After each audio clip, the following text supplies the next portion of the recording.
guys, welcome back again. So today we'll be planting the top of the pineapple.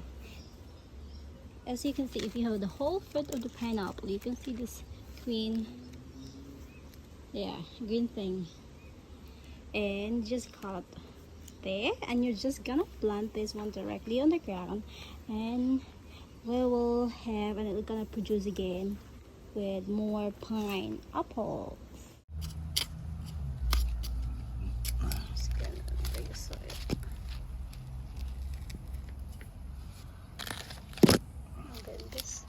Not too deep, just only shallow, and just mound the soil around it, and it will grow. Do not water them a lot because they don't like too much water, unless if it's raining, and it's gonna be like that day.